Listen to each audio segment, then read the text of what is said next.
everyone, welcome to my review of Yu-Gi-Oh! Duel Monsters Grand Championship Box. We have start of Season 5, but we're just going to be walking to get to the end of Duel Monsters because there's a bit of pit stops along the way, but we're in the end game. We're in the Infinity Wars. We're starting the end. We're in Phase 3. But before we really get started, I'm going to quickly go over like 3 characters and the voice actors real quick. I will name any words I know the voice actor is from, and any voice actors I've covered in previous episodes of episodes, videos, whatever these reviews are technically you want to refer them to as, would be, I won't go into the deep dive again, because how much times do you need to hear me say who Eric Stewart played in Yu-Gi-Oh! Duel Monsters reviews? I just throw him out because I love him as Kaiba. But anyways, starting off with Siegfried, who is played by Yusuke Tasada in the sub, and by Oliver Wyman, who also plays a canine, and Aster Phoenix in the dub. Leon is played by Shinoko Noguchi in the sub, and Andrew Reynolds in the dub. Vivian is played by Rei Takanaka, who also plays Yui in Totoro, and Dara and Dr. Stone in the sub version, and by Alison Johnson in the dub, who plays Aqua in the Pokemon anime. Specifically, Pokemon Advance, like when Ash versus Aqua before he went on the Battle Frontier. And now we're going on to the review. There's a quick, simple voice actor section, but a lot of these are 2 parts or 3 parts in one case. So after like the 2 parts in, that's when I give my final thoughts on the duel. Instead of just be like, oh well, this episode would be better when the second part comes. You know what I mean? Like, so moving on to episode 185, which is the start of 2-part. The gang is hanging out with Rebecca in America, which I literally love so much that this literally picks up when Waking the Dragons in. Because, like, a lot of Duel Monsters arcs aren't connected. It's just like, oh, we move on to the next thing. But I like how there's an actual connection of, like, we literally picking up where we left off. And, like, they're talking about the events of last arc, and how Yugi will always hold tightly the time he spent with Yamayuki. Yamayuki is fine with the group wanting to spend more time in America before the tribe would get a tablet of memories again.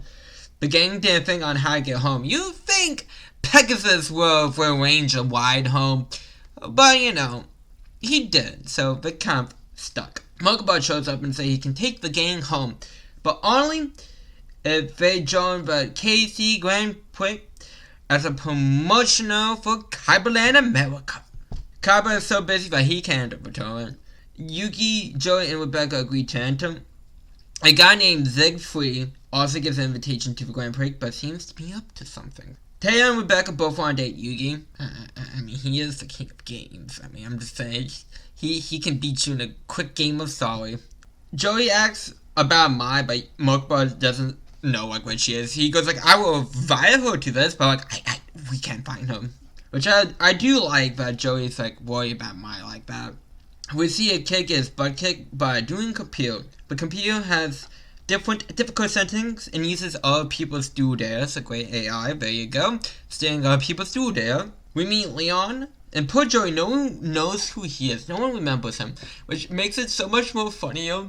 But like, I know this is a dub only thing, but like, researchers and Duel Academy, who are very illegally, name the test subject Wheeler after Joey, and no one else remembers him. It's like, remember that one guy in Bad Say, top 4, Duel's Kingdom, top 2? What's the name of a monkey after him? A dueling monkey. A kid shows Yugi his deck is all dragons with no spells and traps. Yugi gives him a card to help out his deck. Siegfried hacks into the duel computer to make on the highest level, and they have to win to get out of the little stadium using the kid's only dragon only deck. The computer summons Berserk Gorilla and sets the card. Yamayuki steps up to Doom. And then dub changes. The dub opening is like, chose for Grand Championship arc, and then goes like, here comes Egypt soon.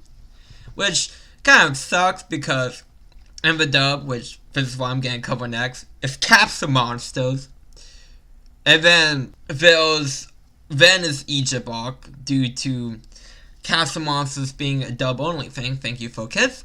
But I'm also, before I cover Egypt on the channel, I'm also going to cover the Pyramid of Light movie before I hit that.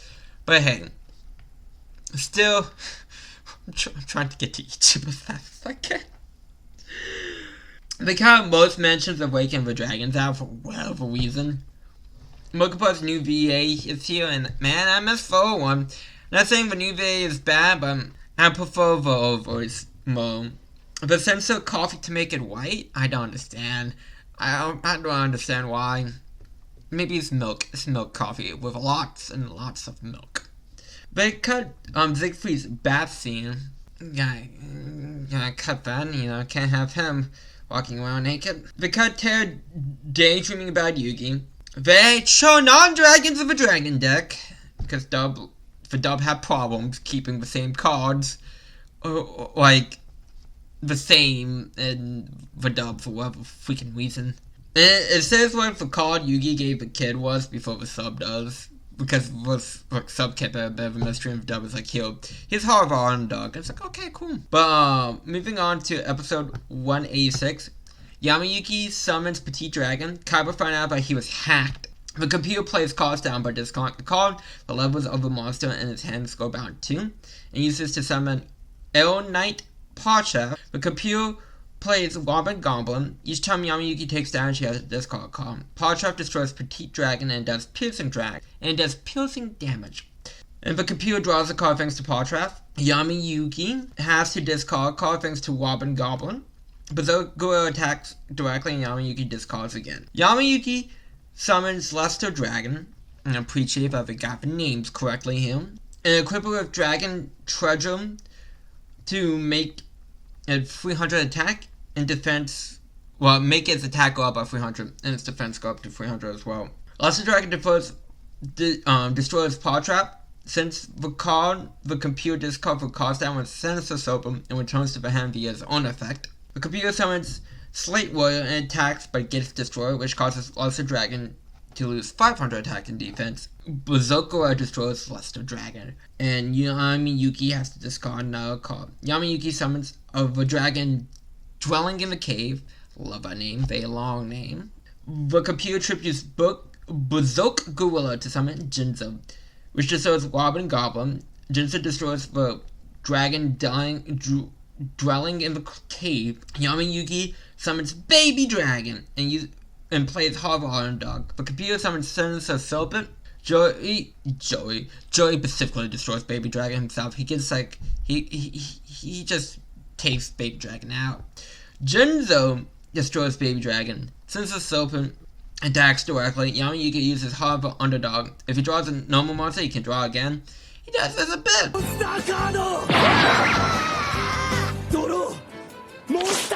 Yamayuki plays Spirit Ryu and attacks Jinzo. Spirit Ryu allows Yamayuki to discard Dragon, so it gains 1,000 attack for each one. Spirit Ryu destroys Jinzo, winning Yamayuki the duel. Yugi says that Harvard Underdog reminds him of Joey. Kaba wants to make sure no one can hack into the systems again. Tristan's trying to hit on Swear on TV of the power of live television. We meet Vivian, another person to I Love Yugi Club, and she seems to like famous people, because as soon as Kaba shows up to the scene, she goes straight off to him. So she seems to be like a fame chaser type person. And then Leon and Siegfried are also in the Grand Prix. We meet other duelists, but who cares about them besides Max Valak? Yes, I'm using the sub name for Grandpa in Disguise. It's obvious to make comments on it, because I'm not gonna try to say his dub name until it comes up. So there you go. And plus I get to make a joke. We see Joey-chan. You have to win the whole thing to face Yugi. I don't like that this tournament is no Yugi and Kaiba. I love that. I love that so much. Because, and I like the reward is like Yugi. Because that's such like a fun little tournament thing. Well, actually kind of reminds me of, I was about to say Friendship Cup. It is for Friendship. No, it's for Fortune Cup. Friendship Cup was Arc 5. It's for Fortune Cup and 5Ds. Both start with F, but doesn't help. It's both synchro dimension, duels, and all that stuff. Besides the point, Fortune Cup. Actually, I guess Friendship Cup and Arc 5, both reward is to do with Jack. Funnily enough. Arc 5. But anyways, that's a different discussion too. Bum now. But anyways, I like this episode. I like the little Yugi has to use a different deck, and for proof, like, you just gotta believe in your cause to win message, which is, that's the thing constant. But as a loon, it's nice to see him. But, Yugi, like, won with a different deck, and then this kid that's, like, all the people were just like, oh my god, this guy just totally just won with this kid's deck, and the kid got, like, all the attention. That was very nice. And I think it's a nice way to introduce, Leon and Siegfried into the story. Vivian, I don't really like her, I'll be honest. I'd be blunt about her. There's only one line people remember her from, and yes, we get to that, but that's the wrong reason why I like her too, so. But, episode 187 starts with 2-part. We see Joey Chin again. Joey is facing Max for Walk first, but Joey can't tell who he is, but everyone else can. Leon's facing the Doctor, which is probably like my favorite non-upon duelist, just because he has his 2 noses with him to help him duel. Which also reminds me of 5D's Jack and Collie versus the Possessed Utro. Anyways, Yuki is being nervous with his fame. It's kind of cute. Like, just in terms of, like, he can take down world threats, but when it comes to a little fame recognition, he gets stiff as a board. And I like how there's a nod to reference of, Choji and Shikamaru being in the crowd too. Joey's late to his match because he wants hot dogs. The man's gotta eat. Joey has to go through traps in the jungle to get to his match. Joey Bay made it in time. Mokuba got there because there was a secret passageway but he was going to tell Joey about, but Joey already went off. Grandpa thought he was so sly with the Max. Joey summons Swordsman of Landstar on set 2 cards, but Max the Walk sets 2 cards to summon Wandering Mummy. Joey summons Little Wingard. Swordsman of Landstar attacks Wandering Mummy. Joey plays Grace for dice to raise his Swordsman of Landstar's attack by the amount he was, but Max the Walk plays Legendary Gambler. If he was a higher number than Joey, Joey's effect is negated, and of course the effect is negated. Joey tries to use Scar Dex, but his also gets negated by Legendary Gambler. So Wandering Mommy destroys Swordsman of Landstar. Little Wingard uses his effect to switch to defense mode. Max the Walk uses non-aggregation area by discarding a card. Joey can summon a monster on its next turn. Max the Walk uses Mirage of Nightmare, which during Joey's standby phase, Max the Walk draws 2. He has 4 cards in his hand. And then during his standby phase, he has to discard the same amount he drew. Max the Walk sets the card. Max the Walk uses emergency provisions to send Mirage of Nightmare to the graveyard to gain a fast attack, so he doesn't have to send the cards that he just drew to the graveyard. Joey just ends his turn. Max the Walk plays Ancient City. Max the Walk tributes Wandering Mommy to summon Ancient Giant. It has to attack, or Grandpa takes 300 points of damage. Grandpa uses Ancient Key to summon 2 stone giant tokens. If it don't attack, Grandpa takes 500 points of damage for each. Ancient Giant destroys Royal Lingard if the 2 tokens attack Joey directly. Max Walk sets a card. Dub changes. Taylor's joke of the season, at least for arc, is that she needs more female friends. I'm pretty sure she has seen the joke before, but she says it a lot in this arc, at least in the beginning. So that's her like main thing. Which, I mean, you have Rebecca. You have Serenity. I'm just saying, it's not like you don't have friends of the same gender. Then, unless you don't consider Rebecca a friend. Maybe she doesn't, who knows. Love, rivalry, be dang, I guess.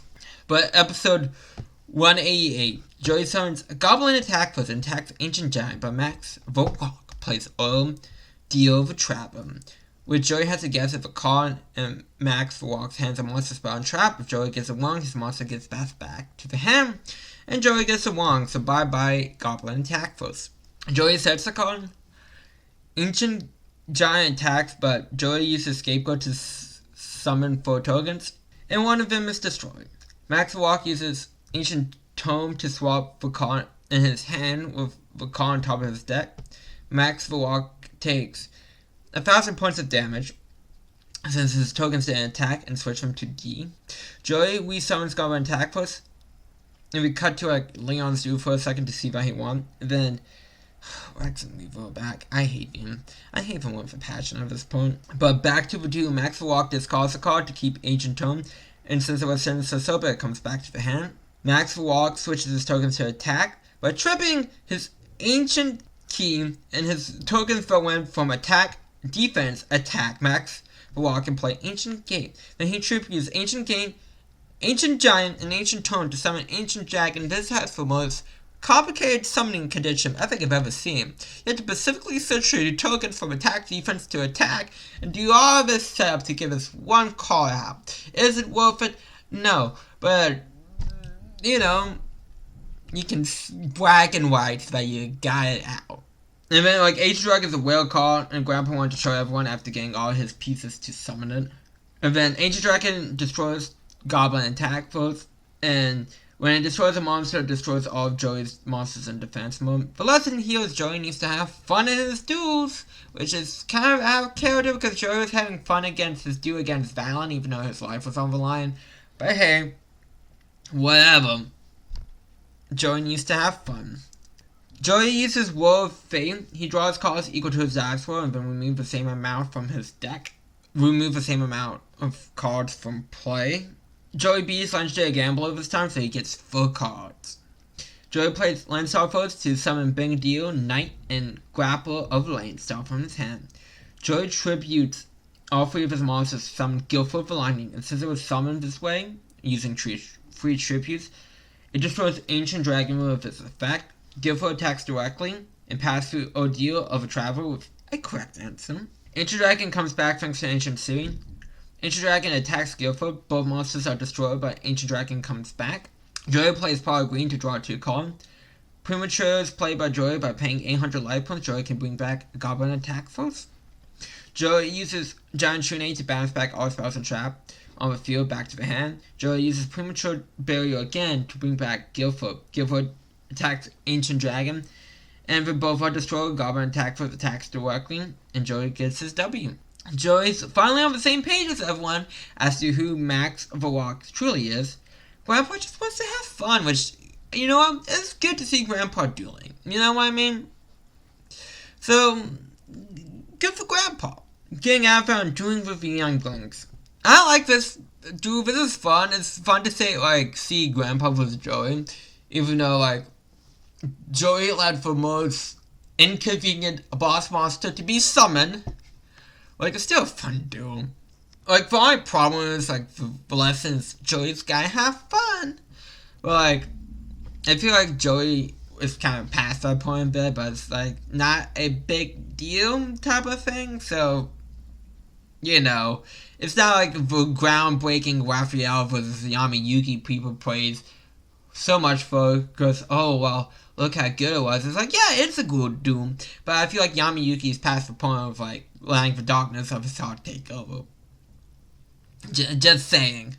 But dub changes. Joey gets trapped in the dub by the subset spell for the first time Ordeal of a Traveler procced. No mentions that the tokens had to switch for bad positions to be used as tributes for Ancient Gate. Joey wants respect in the dub, but the sub just wants to do Yugi again. And I had to give a dub cred. Apnog is a good name. It's clever. It's Grandpa backwards. Whoever came up with that on the dub team, it deserves a gold star, honestly. But the only standalone episode is episode 189. Rebecca facing Vivian. Grandpa likes Vivian. He simps for her. Grandpa messed up his back, so Alpha and Grandpa are getting watched for Doom. Rex and Reef are still robes of the fortune teller duelist. Now 5D's reference here with Hunter Pace. So they're in the tournament. I think Vivian just like Kamehamehas. Vivian summons Kung Fu, Nan. Rebecca plays Graceful Charity, so she draws 3 and discards 2. Rebecca summons Fire Princess, then sets 2. Yugi and the gang show up. Nan's effect, when it doesn't attack the previous turn, it gains 300 attack. Vivian summons Master Konoichi. Nan attacks, but Rebecca uses Gravity Bomb to stop all level 4 or higher monsters from attacking. Since Marine the Fallen is in Rebecca's graveyard, she gains 200 life points, which activates Fire Princess effect to burn Vivian 500 life points. Since Rebecca gained life points, so it's a little bit of a combo there, if you will. Rebecca sends the card. Kyber thinks one of the duelists is the hacker.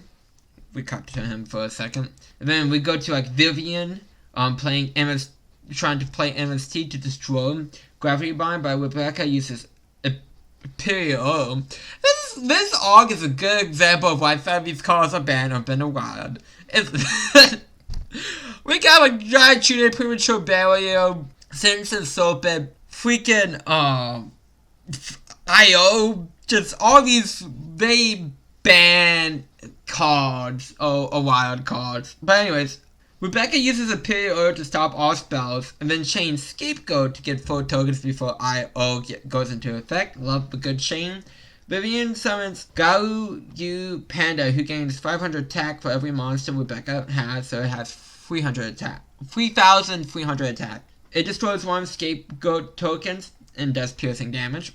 Rebecca doesn't pay for IO, so it's destroyed. Marine's effect gains Rebecca 200 life points, so Fire Princess burns Vivian for 500. Rebecca uses Token Thanksgiving to destroy all of her tokens to gain 800 life points.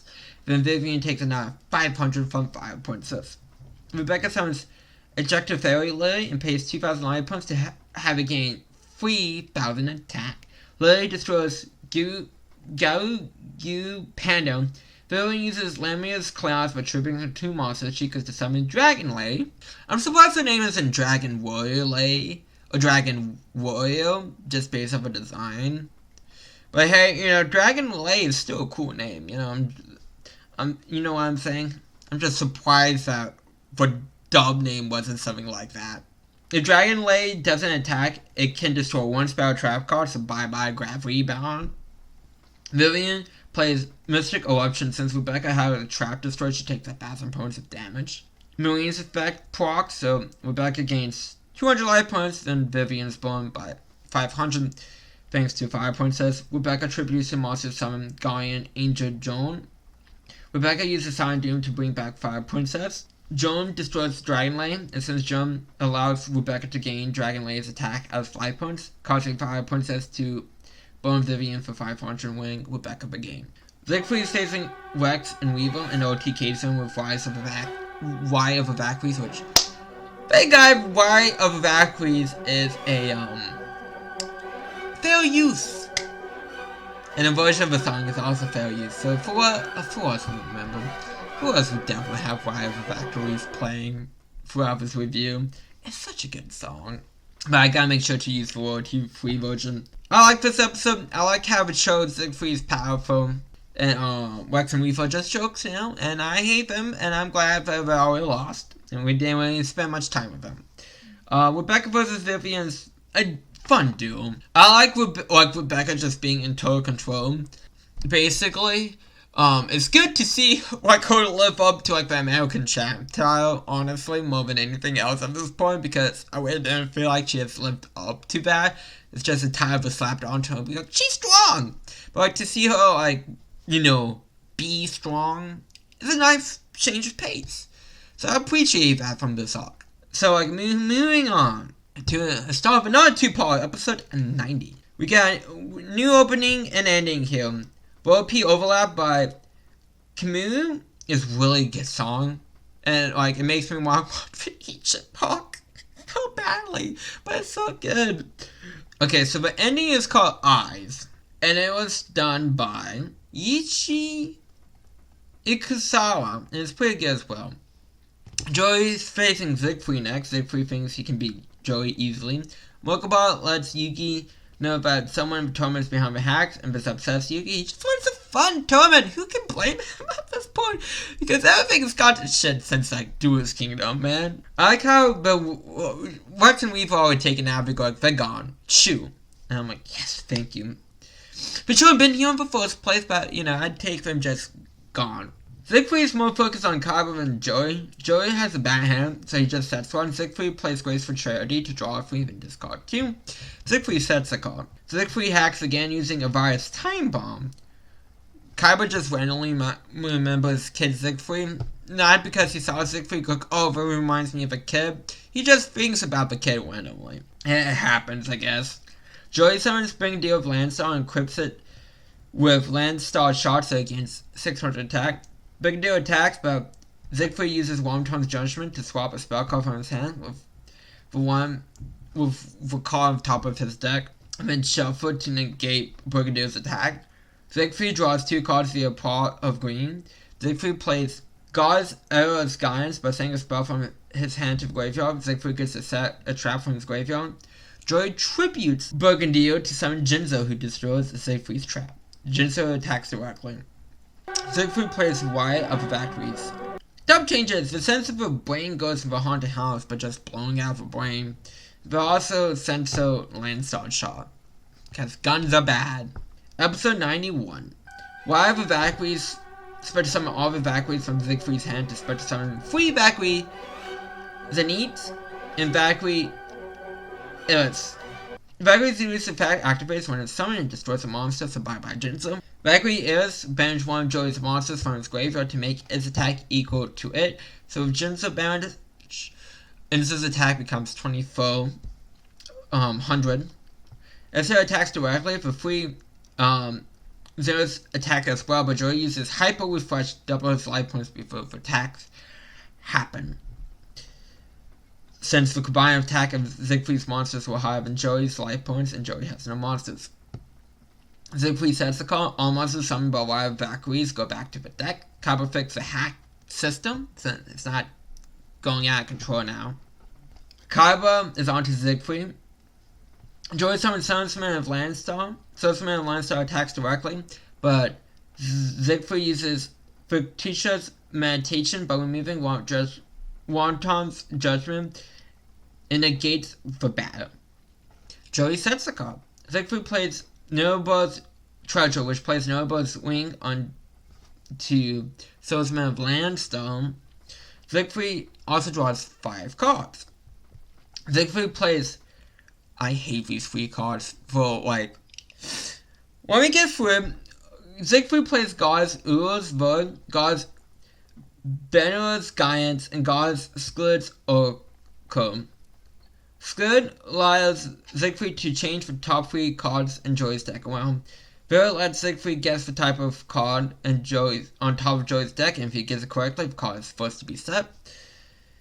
And Urn lets Siegfried guess one of Joey's set cards. If it's right, the card gets banished. So bye-bye Panfour. That could have easily been 1 card and just says, pick one of the top 3 cards of your opponent's deck, banish it. That's it, but they had to make it this 3-card combo and make it a nightmare to script. I mean, not a nightmare, but it's just longer to script. Cozy. I hate so much because of that reason. Nobuling lets Joey to get 2 cards, but if he draws a monster, he must discard a card, which he does. Sussman of Landstar also can attack. And Joey plays Dangerous Machine Type 6.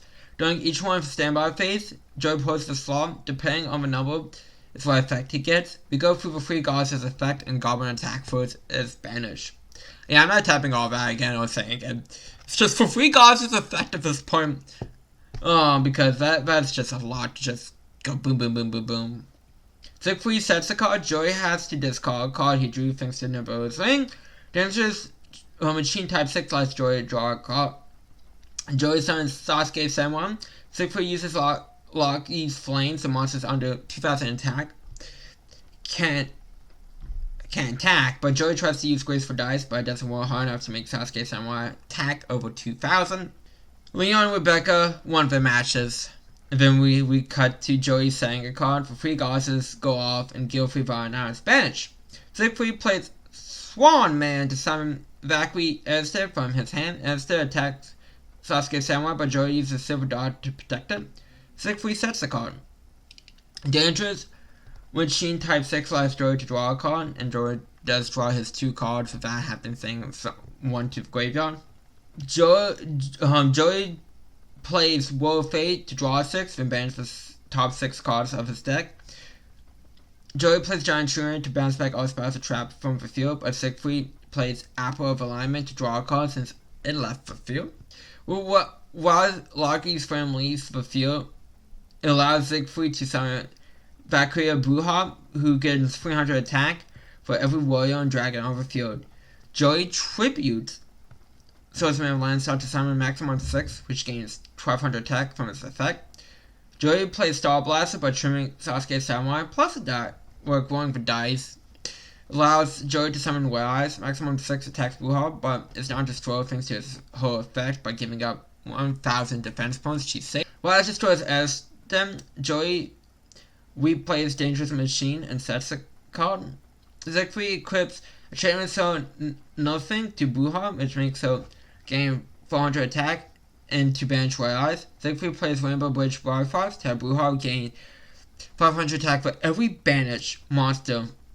But for every monster banished, whatever I want to phrase it. But Joey uses Compensation Retaliation to have Siegfried shuffle it with 2 cards from his graveyard if Joey picks correctly, which is picking Retaliation for battle ends, but Joey picks wrong, and so he loses. I like this too. I like how they don't treat Joey's loss so seriously. It's like, oh, his friends are joking him that like his luck finally went out and stuff like that, and it's just like it feels like the friends are like close together. And I really like that, and I like we got to actually see what Siegfried's cards actually do besides play music. So that was really good, and I like how, like, Siegfried's just so not interested in Joey until Joey attacks him with Jinzo. But I really do like this duel. Dumb changes. Siegfried actually picks up, like, the O's of Joey's cards instead of just picking the first card on top. Which, I mean, really, picking the first card on top is far one of the matters. Episode 92 is the start of a 2-part. Cowboys men are having trouble finding out about Siegfried's past. Grandpa is missing. Rebecca's visiting Leon next. There's a missing person announcement the car began to the farm park with a map waiting for them. Then we cut to the Leon Rebecca duel, starting off with Rebecca playing Graceful Treasure to draw a free and discard 2. Rebecca summons Fire Princess and sets the car. Man, they're starting to go off basically the same way, huh? Leon summons Forest Wolves and eats Fire Princess. Leon plays Coast of the Thrones to stop monsters from using the Graveyard's effect. Rebecca plays Luster Dragon and destroys Forest Wolf. Since Forest Wolf is destroyed, Rebecca gets Fire Princess back. Fire Princess attack directly. Leon summons Gilf the Phantom Bow, which destroys one spell trap card summon. Gilf destroys Fire Princess. Leon plays Gingerbread House and makes Luster Dragon gain 600 attack points. Now, when a monster has 2,500 more attack, thanks to Gingerbread House's effect, it gets popped. In this case, quite literally. Also, Leon gains 500 life points. Rebecca uses Child Grave to allow her to summon Luster Dragon back, and Leon gets Forest Wolf. Rebecca triples Luster Dragon to summon Luster Dragon number 2. Luster Dragon destroys a Gilf. Forest Wolf is switched to attack. Leon summons Princessin, which allows Leon to summon Pumpkin Carriage, which Princesses equipped itself with glass slippers.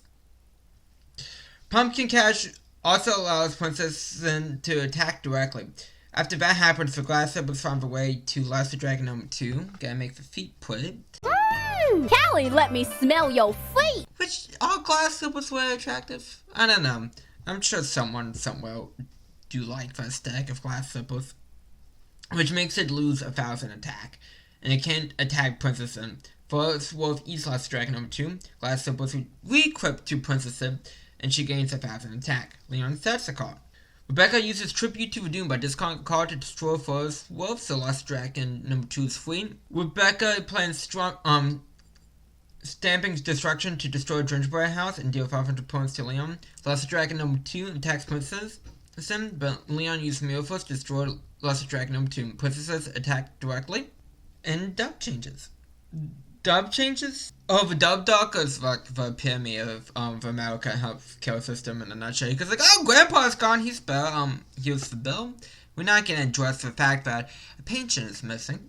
They changed the Chinatown text of the map to Catalan for whatever reason. You don't see Forest Wolf eat monsters. They become a ball of light. And you're barely seeing like Marine and the Coast phones. They like kind of cut her out basically. And moving on to episode 83. We're on 93. Yes, 84 was. Episode 93. Vivian was the one who kidnapped Grandpa. More likely, Grandpa went along because he's a simp. Grandpa wants Yuki to do Vivian because she fixed his back. Vivian unfixed Grandpa's back. So if Yuki wants to heal Grandpa, he better start dueling. And Vivian says, hey, if Yuki loses, you become my love slave. Which Yuki, sometimes you gotta just surrender. But it's like the only time I advocate for this. But screw surrendering for Rebecca's too. This is time you fold to there you go. The one part people remember Vivian from. And then we cut to Rebecca. She plays Paul Green to draw 2 cards. Rebecca summons Witch of the Black Forest. Witch of the Black Forest destroys Pumpkin Carriage. Princess destroys Witch of the Black Forest, which activates Witch's effect, which allows Rebecca to add a monster with 1,500 or less of defense to Rebecca's hand, in this case, Ruby Dragon. Leon summons Tom Thumb and sets the call. Rebecca summons Ruby Dragon, Ruby Drag. Rebecca uses Dragon's Gunfire to destroy Princess, and Ruby Dragon attacks Tom Thumb. That's a fun monster's name, Tom Thumb. But Leon uses a negate attack. Rebecca sets the call. Leon plays Giant's Train to tribute Tom Thumb to summon Gobbleman, since Tom Thumb has been on the field for a turn. Gobbleman destroys Ruby Dragon, but Rebecca uses Warp of Life to bring back Ruby Dragon with 800 more attack. But this can't go hand, which she has now, so technically she couldn't use the card, but whatever. This is an anime land. Rebecca plays Element Soul Reviver to tribute Ruby Dragon to summon Diamond Head Dragon, who has attack equal to the monster tribute plus 1,000. They don't show. We cut to like Vivian versus Yamayuki. They don't show all of it. So basically, we get to like Vivian plays Luminous Cross for trimming both of the monsters, summon Dragon Lay. Vivian equips Dragon Lay with Lightning Saber to gain 300 attack. Dragon Lay destroys Dark Magician since it was equipped with Lightning Saber can attack again by cutting its attack in half. Yamayuki summons Big Shogana and sets a call. Dragon Lay attacks, but Yamayuki uses Mirror Force, but Vivian uses Snowfall Sword to negate it, so Dragon Lay was able to destroy Big Shogana. Vivian uses Flying Dragon Whirlwind to send 4 dragons from the deck to the graveyard, so Dragon Lay gains 1,200 attack. Dragon Lay attacks directly, but Yamayuki sends Creeper to the hand to the graveyard, so he takes 0 damage. Yamayuki summons Skill Dark Magician. Yamayuki plays Paul Green to draw 2 cards. Each time a spell card is played, Skill Dark Magician gets a counter. Yamayuki uses Emblem of a Dragon Destroyer to add Blaster Blade from his graveyard to his hand. Skill Dark Magician gets another counter. Yamayuki uses Monster Reincarnation to return Dark Magician from graveyard to the deck, so that's counter number 3 for Skill Dark Magician. Yamayuki contributes Skill Dark Magician with 3 counters to summon Dark Magician from his deck. Yamayuki uses Pulsation to fuse Dark Magician and Blaster Blade to summon Dark Plan, who gains 500 attack for every dragon on the field and in the graveyard. Dark Plan destroys Dragon Lay for game. The game shows up to Rebecca's doom. Diamond Head Dragon attacks Gobbleman and destroys it. Rebecca sets the call. Leon plays Gold Moon Cone by giving Rebecca his hand. He can draw the same amount, in this case 1. Leon uses 1,000-Year Awakening to tribute Coast of Thorns to summon Foam Princess. Foam Princess can take control of Diamond Head Dragon. And it attacks directly, giving Leon the W. Kyle figure out that Siegfried is the rat, the one doing the hacking. I like these duels.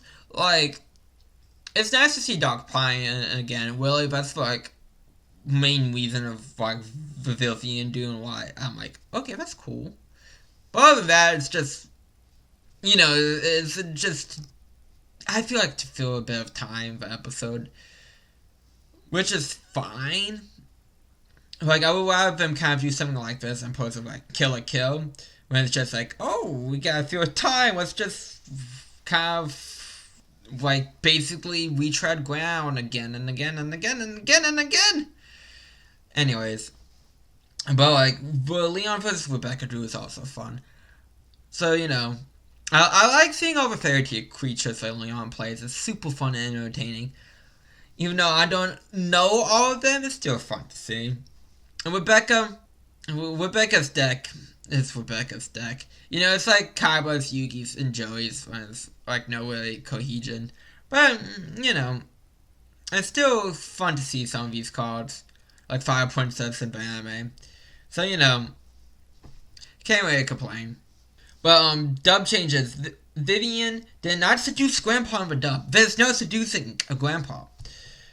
No love slave, just date. Real doesn't have different artwork for Warp of Life, when it's like the official artwork in the sub, and when it's like kind of like the anime play solo and like the dub. In the dub, the game makes fun of Grandpa for his bad back instead of being a simp. Because how dare you have a bad back? It's okay, but you would totally Google Gaga over Vivian. It's totally okay that you had major hearts for Vivian and lost your way. Episode 94 starts with two-part. Siegfried and Leon are about to have the Duel for the finals, where Kaiba interrupts saying that Siegfried is a hacker and is disqualified for the finals. Siegfried is the head of Europe's #1 gaming company. Kaiba's gonna do Siegfried. Kaiba summons X-Head Cannon and says to call. Siegfried plays Wild Valkyries to summon Valkyrie Zeti, Illis, and Duel. Zeus effect destroys X-Head Cannon, then Ezra removes X-Head Cannon from play to have whole attack become 1800, and Duel gains 100 attack for each of Kaiba's monsters that is banished. So it attacks directly, but Kaiba uses a negate attack to negate the attack and have a battle phase. Siegfried plays Mistress of the Time Goddess to make him have a second battle phase. Basically, it skips to his second battle phase. So it skips his end phase, main phase 2, skips Kaiba's turn, skips Siegfried's strong phase, standby phase, main phase 1, so it's battle phase again. So Zera attacks, but Kaiba uses magical trick mode to use a spell from Siegfried's graveyard, in this case Mistress of Time Goddess, to make it Kaiba's battle phase. Skip to it.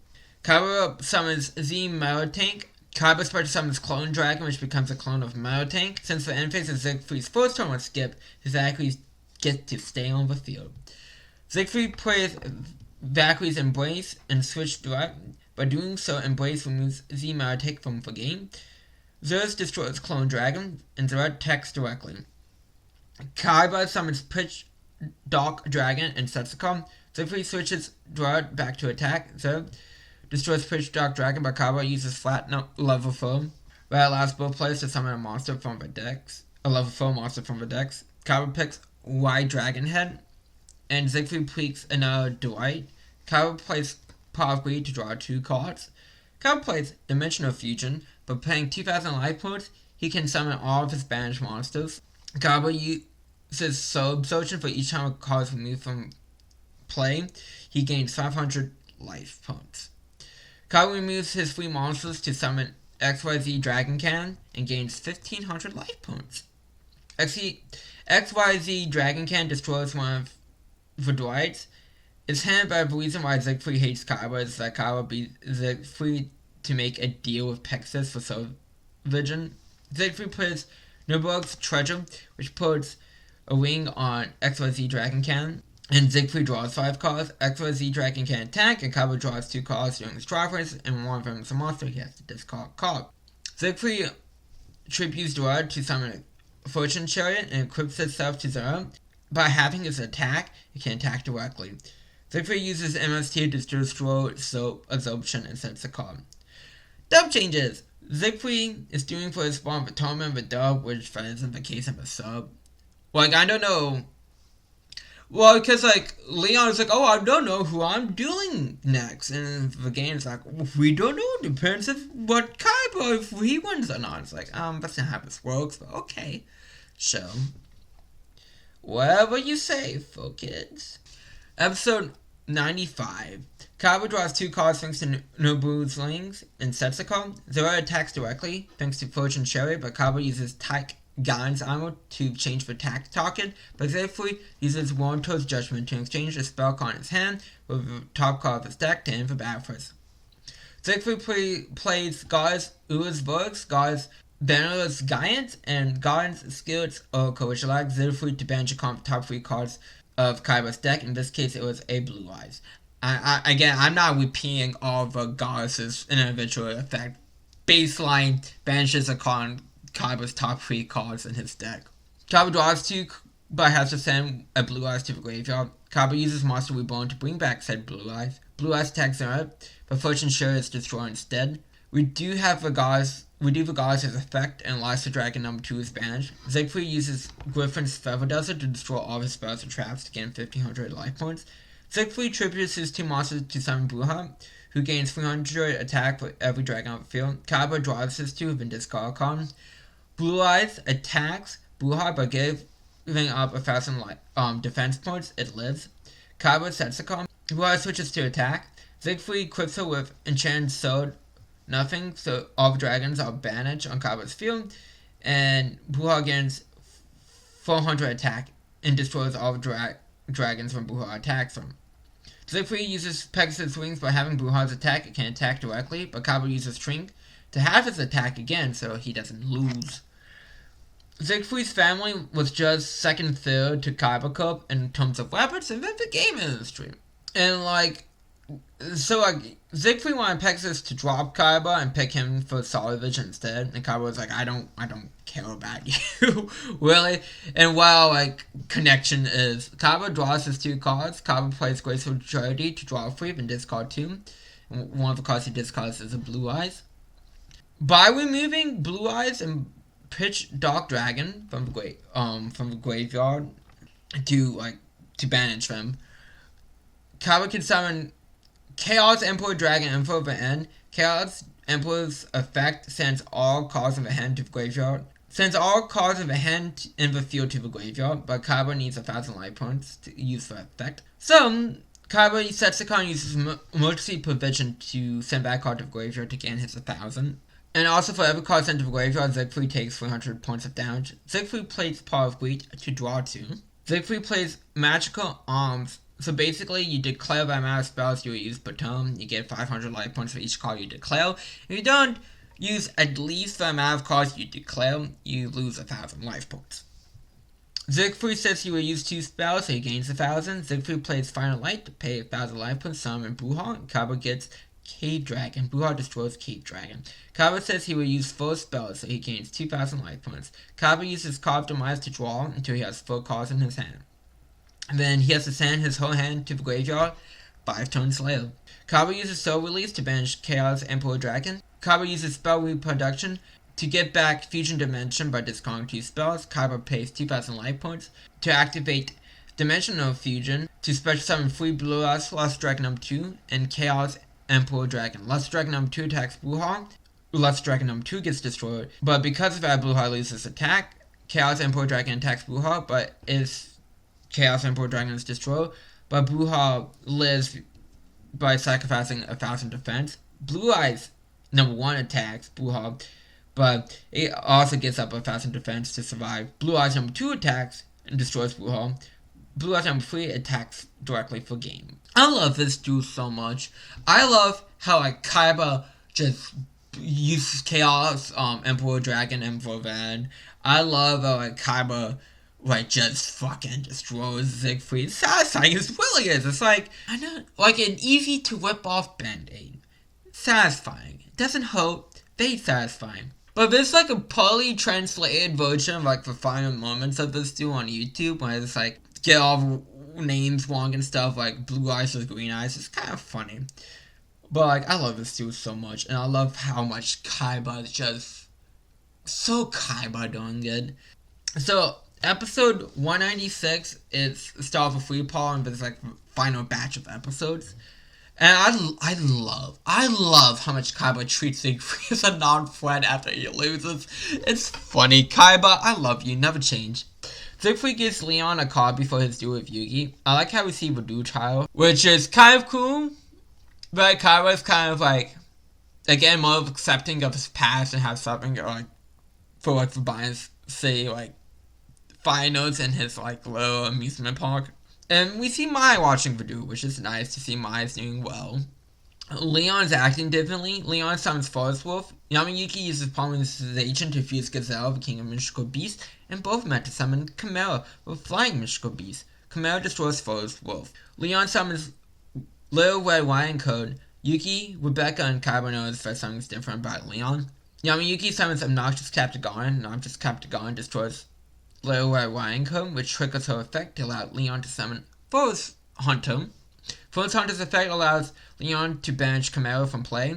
Kaiba learned that Leon is Siegfried's brother. And Siegfried, this is a fault. Instead of going through all this trouble, hacking systems, and all this complicated shit, just announce your game, your new game, whatever it is, strip, chess, whatever. Like, you can't just, like, you're the #1 gaming company of Europe. Sure, Kaiba Cope is #1. I mean, it's Kaiba.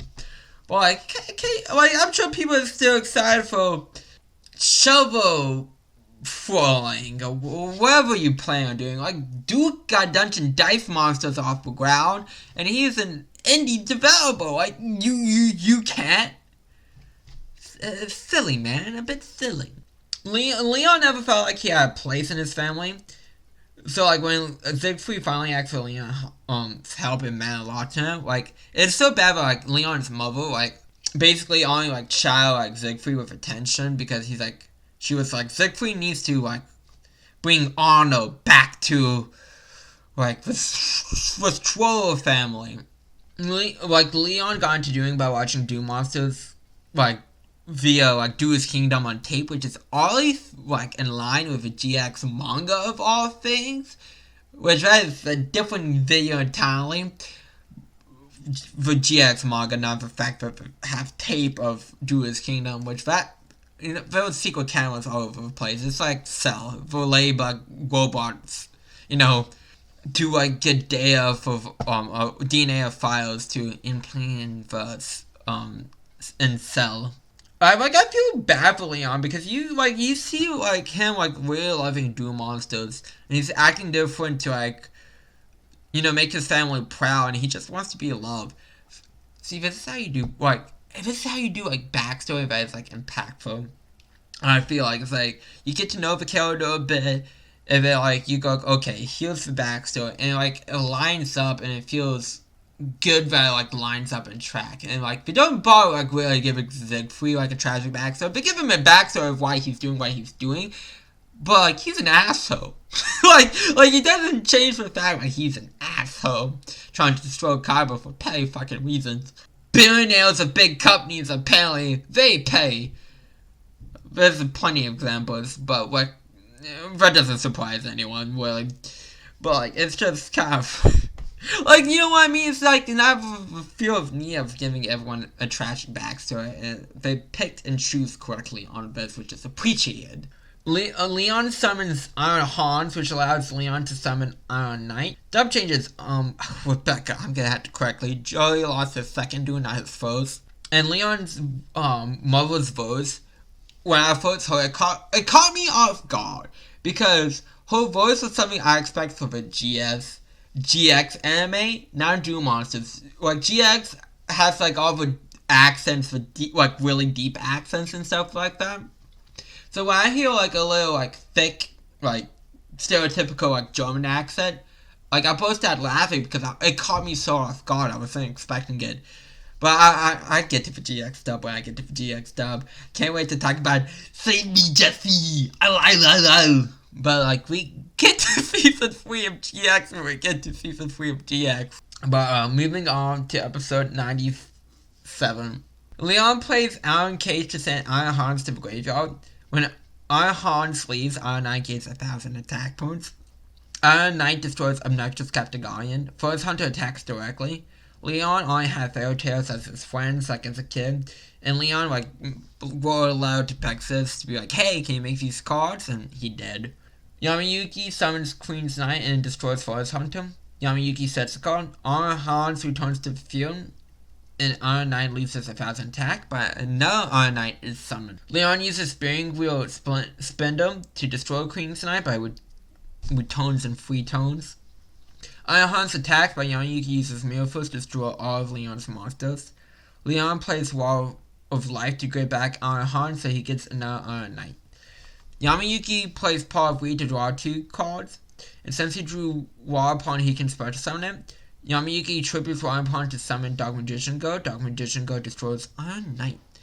Leon plays Paw of Greed to draw 2. Leon plays Golden Castle Stromberg, which allows Leon to summon a level 4 low monster from his deck. In this case, it's Princess Zella, which means Leon gets Pumpkin Carriage. Princess Zella gets some glass slippers too. Princess Zella gets to attack directly thanks to Pumpkin Carriage, and that causes Dark Magician Go to get some slippers. And you see some Dark Magician Go feet there for a second for people who care. Golden Castle is a test card, but wasn't meant to be used. It was given away in a tournament, and Siegfried removed the ability for Voodoo decks to block forbidden cards being played. Leon is held by his brother game an illegal card. Leon tries to destroy Golden Castle with MST, but it cannot be destroyed with spells and traps because Siegfried will roll for card data.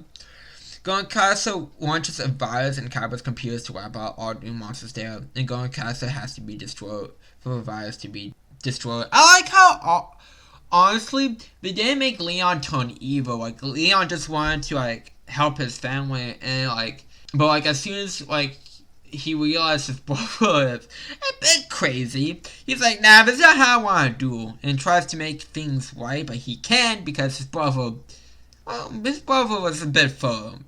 Which is appreciated to see, but, like, Leon didn't, like, become a heel. I'm using wrestling terms. I don't really watch wrestling. I like playing like the one WWE game my friend had. It was fun. But anyways, we see the blimp. In the beginning of episode 1998. In episode 198. The blimp is here. Golden Castle makes monsters bad every turn, so Dark Magician Go is forced to attack and is destroyed. Princess Zella gets her slippers back and 1,000 attack.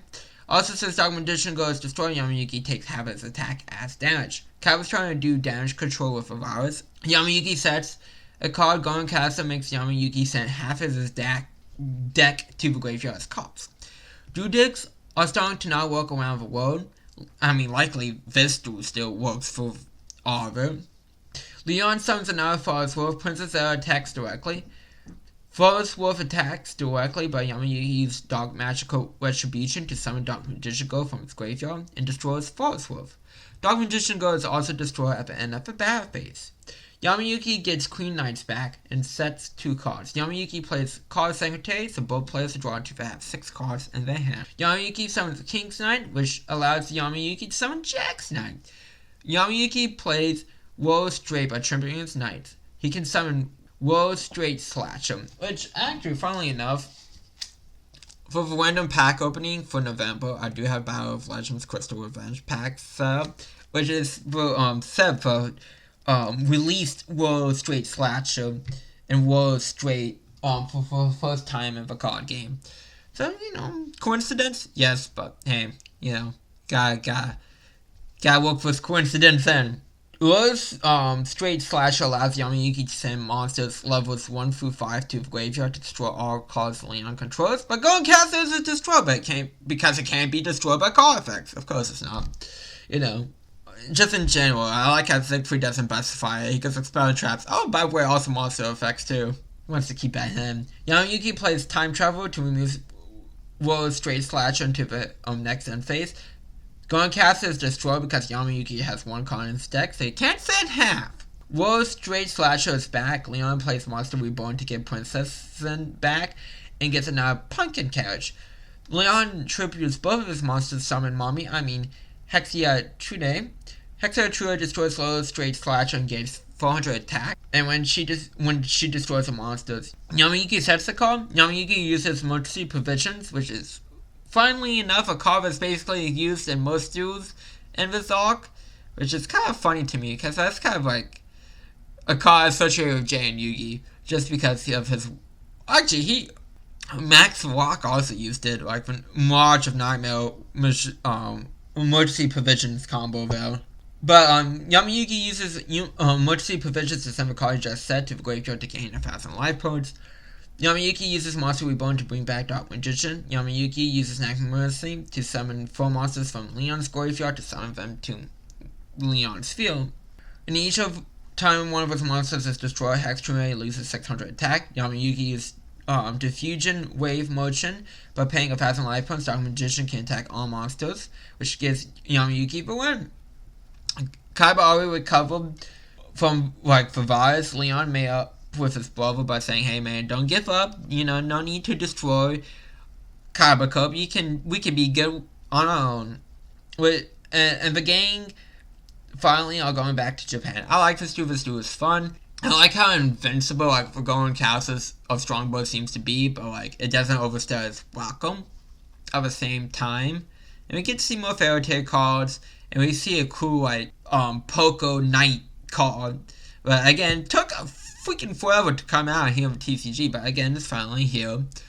And for one complaint I have about Siegfried is I don't know how he thinks he could get away with his plan. He's like Celeste Dingle number 1. I don't understand how you thought you could get away with it. Even if you did get away, destroy Kaiba Code, who will want to work with you? Who wants to work with you now? But still, it's you have to just. This is for one thing, you have to have disbelief about, and that's you're gonna have to have that sometimes with stories. So I'm assuming Siegfried correct his path and it's all good. But there's no dub changes of this episode, and actually, can I be honest? I like this arc a lot more than I thought I was gonna like it going into this arc. Surprisingly so. There's not a single duel I dislike.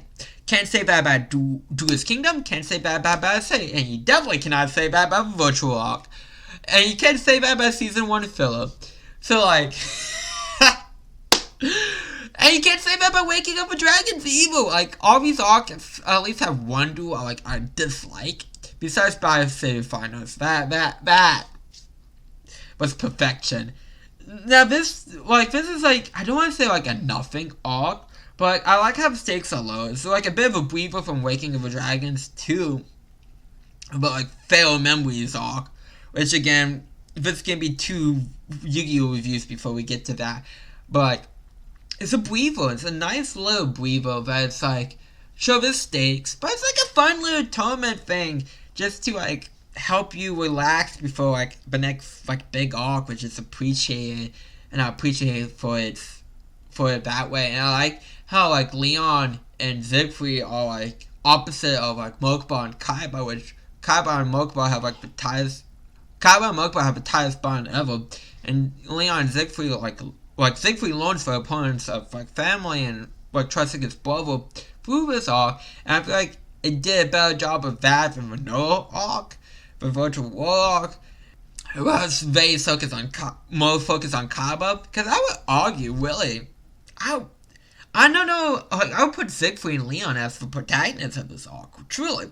It's kind of like an Infinity War, where it's Thanos was the protagonist, but I would put Siegfried and Leon as the protagonists.